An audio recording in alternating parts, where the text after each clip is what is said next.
Hey there, thanks for listening and welcome to the Marketing Matchmaker podcast. If you're looking to grow your business, increase your revenue, and scale your impact, all while staying true to who you are and the people you serve, this is the show for you. I'm Jennifer Tamborski, digital marketing strategist, fractional CMO, and founder of Virtual Marketing Experts. My team and I work with 6- and 7-figure coaches, consultants, and online entrepreneurs who are tired of playing the guru game of one-size-fits-all marketing. They're ready to create a business and marketing strategy that actually builds relationships with their ideal clients, creates massive shifts in their business, and rapidly increases their revenue. As your marketing matchmaker, I'm going to help you find the perfect marketing match for you. This show will teach you how to reach your ideal client, connect with your audience, build that perfect relationship, and generate more revenue. All through a process I like to call dating your ideal client. Now let's go have some fun. Hey there, welcome back to Marketing Matchmaker. You know, with the holidays right around the corner, the new year will be here before we know it.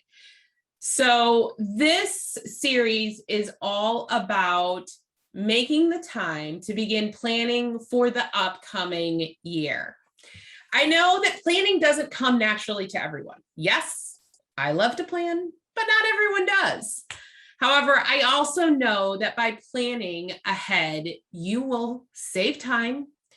Instead of coming up with ideas and goals on the spur of the moment, you're going to have thought out plans so you know where you're going. You're going to be able to focus on other tasks that will really help you move your business forward. And if you have a team built, you get everyone on board. And if you don't have a team built, the plan will help you to assess whether or not you need one. It also can help you avoid big mistakes. Yes, the unforeseen happens. I mean, we've had a pandemic in the last 2 years. Things happen. However, when you have a plan in place, you're able to see how you can pivot that plan to modify and prepare for the unexpected. It also helps to keep you organized, which I don't know about you, but I know I need that organization going forward to let me know what's coming down the pike, not just project-wise or client-wise, but also to understand where my money is coming from, the influx and outgoing costs and revenue that we get in the company.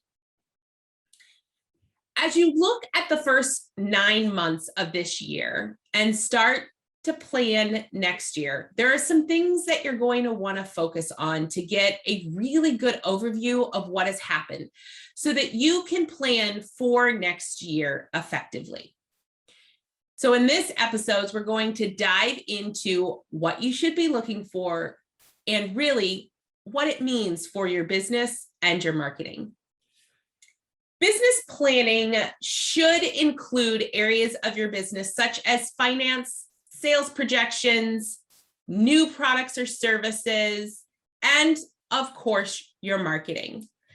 While we will touch on some of those pieces, this episode is primarily focused on your marketing and how to assess your business so that you have a really good strategic plan for your marketing. When I review my year and start to plan for the next year, I like to start with the overall vision for my business. I start with, well, how this last year has gone and whether it was aligned with or supporting my overall vision. The first step in any plan involves really looking at your long-term vision and goals for your business. By taking the time to analyze your vision, you allow yourself to step back and identify how your business needs to shift in order to hit those goals, really versus looking at the short term and just making, well, decisions by the seat of your pants. Oftentimes when we're in the middle of something, we make pivots. Our job as business leaders is to really look at where we have been to see if it's going to take us where we want to go. It's important, so freaking important, to remember where you're heading and why. You see, your vision should act as your guide. Really, it should be your GPS, your map of where you're headed. So when you're setting goals, they should be in pursuit of that end destination, your vision. Although things may shift over the last few months, your vision is still your vision, and the timeline for it may have extended or shortened or shifted. You should still be working towards that same end goal, unless you ask yourself if this is still my vision, right? Sometimes we get into business and we have a vision and a goal, and there are things that have made us change our mind and shift our vision. So at this time of year, it's always good to reassess that. One of the things you can ask yourself is what you have done this year to really move your business toward that end goal. If the things that you've done have aligned and actually pushed your business in that direction, awesome. Continue doing that and do more of it. If, however, you found that some of the decisions you've made over the last year has not, maybe it's time to look at what needs to be changed. Is it your marketing? Is it your sales? Is it your client base? Or is it something else? Whatever it is, we want to avoid doing more of what's not getting us there and do more of what will take us there. And that's strategic plan can really help get you on the way. One of the best ways I've found of identifying what changes I need to make in the upcoming year is really by doing a SWOT analysis. SWOT stands for strengths, weaknesses, opportunities, and threats. And we can look at a SWOT analysis from several different lenses. One, your own personal SWOT, like what are your strengths, weaknesses, and opportunities and threats as a leader, as a business owner, as a parent. It's endless. Two, what is your business SWOT? And the third is really specifically from a marketing perspective. In reality, much of what you are looking at from a business perspective is going to flow into your marketing SWOT because your business always influences and sets up your marketing. So the two should be connected. When doing the SWOT for my business, the first thing I look at are my strengths. What does my business do better than anyone else in the industry? And pro tip, this is really important for your marketing. So are most of these questions, quite honestly. Second is like, what products and services are most profitable or have been most profitable this last year? What products and services are getting our clients the best results? What makes your business unique? Who are your most valuable customers? And what results are your clients getting? All of those things help you to both set up your business going forward, your product, service, solutions, as well as your marketing strategy as a whole. These are very integral pieces, and knowing what your business does best is really going to help you to clarify that message and keep your marketing growing. We then move on to weaknesses. And some of the questions you can ask yourself when it comes to your weakness are, where can you improve? What product or service is underperforming? What resources do you lack? What is your churn rate? Meaning, how many clients come on and pop off? Now, as a coach, consultant, and online course creator, you may or may not have long-term clients. You may have short services that they come in and they stay for 3 months, 6 months, 10 months, whatever that is, and then they pop off. That's not really your churn rate. Your churn rate are those people that start and never finish with you, or start and quit for some reason. Understanding what that reason is really helps you to make your products and services better, which decreases the churn rate and really makes your clients happier. Finding new clients is more difficult than keeping the ones you have. So make sure to look at your churn rate. Do your customers buy from you once, or do they come back and buy multiple times? And is that even an option in your business? If it's not, that may be something you also want to add into your business. Are there levels that they successfully go through? If you have an ongoing subscription or service, how long do people stay with it?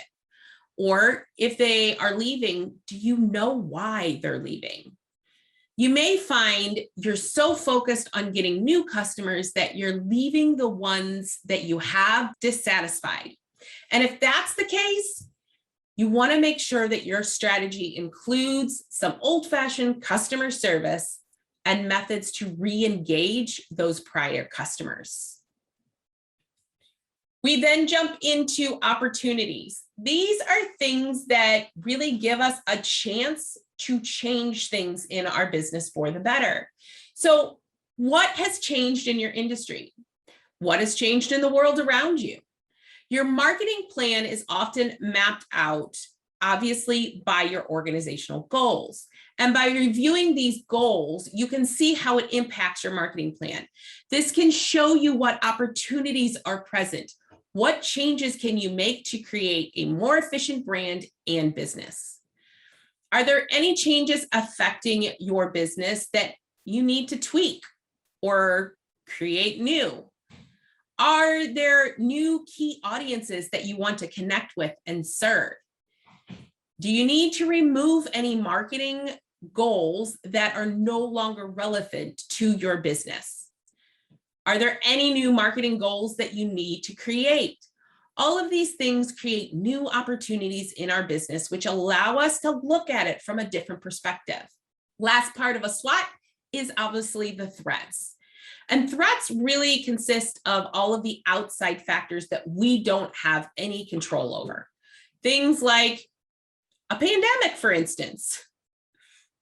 We really had no ability to pre-plan for something like that.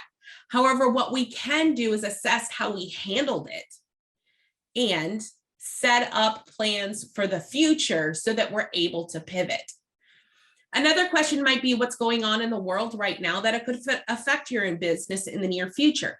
Is there something in politics or the economy or your audience that is going to affect what's going on in your business? Things like the new iOS updates that are making waves in the marketing industry. Have you looked at how that will affect your business and your lead generation? And what can you do to minimize or maximize the effect it will have on your business? Threats are really, again, things that we can't control. So we want to try and think ahead and create some plans that will allow us to pivot when necessary. By analyzing our strengths, weaknesses, opportunities, and threats, you're able to guide your business towards strategies that are going to be more likely to be successful and away from those that, well, have been less likely to be successful. Going through the SWOT should give you some really valuable information on and some data on what's been working in your business this past year and what happened, what hasn't. We also get to take this opportunity to learn more from that data and look at the analytics. Analytics are information that you gather from your marketing activities and how those have affected your business.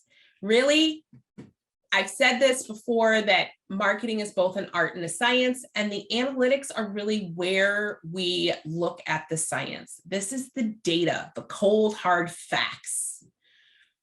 So did you have a certain goal that you wanted to reach? Maybe it's a number of followers on Facebook or social media in general. Maybe it's the number of leads you wanted to bring in. Maybe it's the number of sales. I hope you had those goals in this last year. And now's a good time to assess how you did with them. How many visitors did your website get this year? What was your lead generation? What was the cost of it? What was the overall ROI, return on investment of your marketing? And most importantly, how can you make that better? It's so important to compare your actual results versus what you wanted to happen.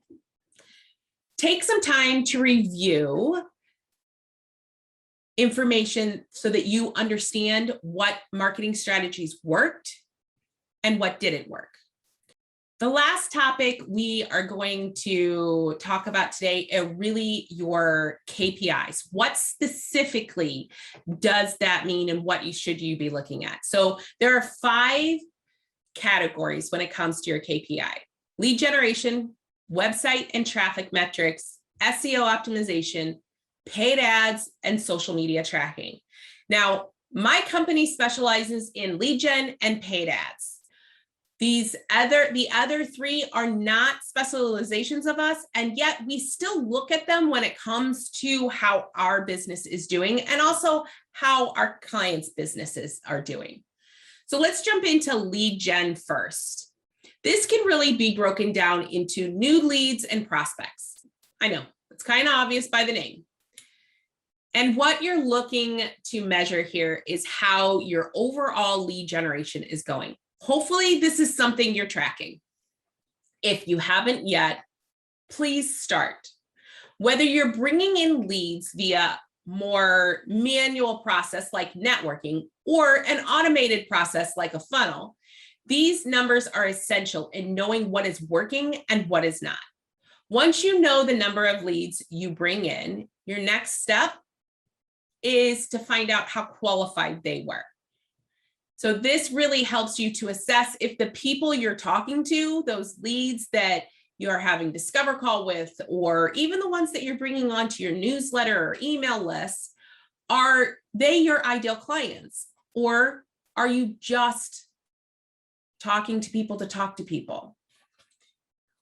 What is your cost per lead generated? And what is the cost per sale? What is your overall conversion rate from lead to sale? What is the average time of conversion? So how long does it take someone to go from introduction to commitment when they actually buy from you? These are all incredibly important questions when it comes to your lead generation. It really helps to assess whether or not what you're doing is working with your business. Remember that marketing covers all areas of your business. Everything that is online and offline is part of your marketing. So looking at it as a whole and really knowing where your leads come from, whether or not they were quality leads, and how long it took you to turn them into a client is super important to understand. I'm going to touch on the next 2 options briefly. So website and traffic. You see, understanding your website data really helps you to know who is on your site, where they're coming from, and what they're doing. This really helps to let you know whether or not your website is working in the way it is intended. So questions like, what is the average time on your page? What is the average load time for your website? What is the conversion rate for your page or funnel or product? What is the conversion rate for your call to action content? So blogs and, well, funnels. What is your conversion rate in general from your website? Honestly, this really helps to show you if your site actually works to bring you clients. It is always really good when you're looking at your website to look at it as a whole, as well as all the individual pieces of it, to know if there's a break in what you're trying to do. Next is SEO, so search engine optimization.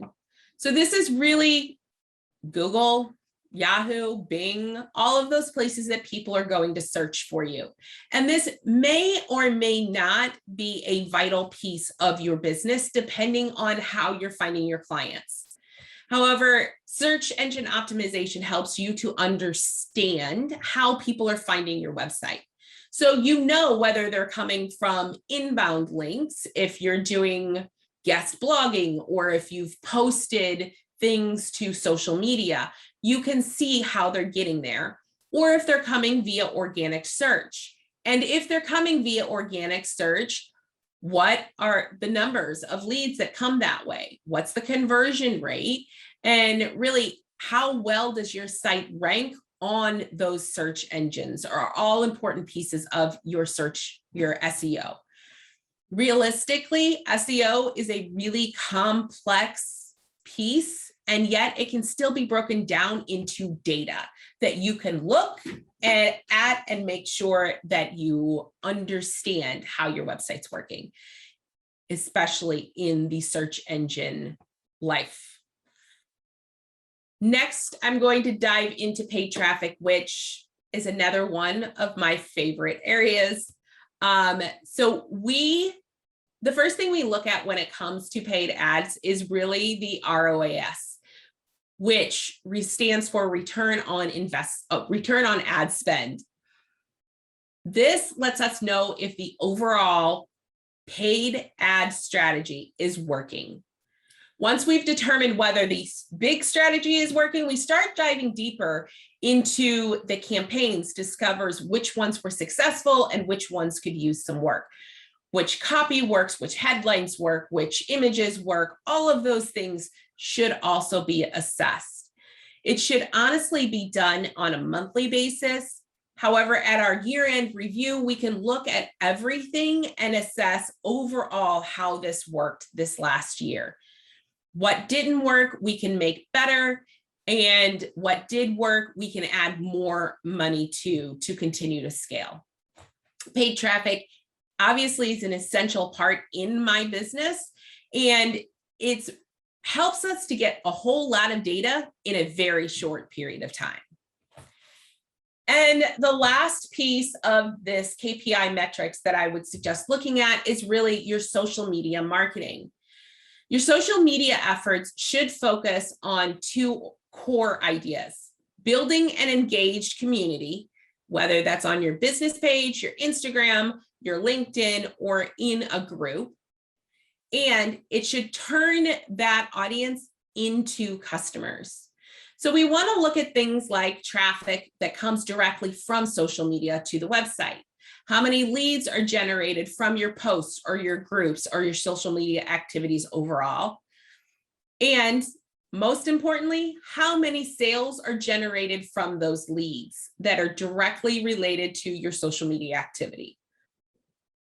It really helps to assess what is working on social media as a whole. Your social media marketing should have a strategy, just like every other aspect of your marketing. And by assessing what's working, you can, again, do more of that and less of what's not. Using your metrics to drive your decisions on your marketing is going to make the biggest difference in how your next year plays out for you. If you have more than 1 year of data to review, compare year to year. So comparing January of this year to January of last year. Look for trends. See what's happening with your business over time. This can inform your decision for this next coming year. Maybe you notice that your January launch has not done as well for the last 2 or 3 years, but your March launch continues to grow successfully. You get to ask yourself, would it be better to drop the January launch and maybe focus more time and money and effort on the March launch to make that even bigger and more successful? Or Is there a specific reason that the March launch results are better than January? And what can I do to make the January results better? All of this information really does give you an overall trend so that you can decide what to do for this coming year. These kinds of informed decisions are really what create that upward trajectory of your business. Identifying your sales trends is a huge part of your strategic review because it can help you understand the when and the how to market your business, which overall will help you to grow your business, increase your revenue, and scale your impact. Thank you for listening to the Marketing Matchmaker podcast. If you enjoyed this episode, I would love to hear your feedback. Please head over to iTunes and leave a review so we can hear from you. And if you are a coach, consultant, or online course creator who are looking to grow your business, increase your income, and scale your impact, connect with me at yourmarketingmatchmaker.com. I look forward to hearing from you.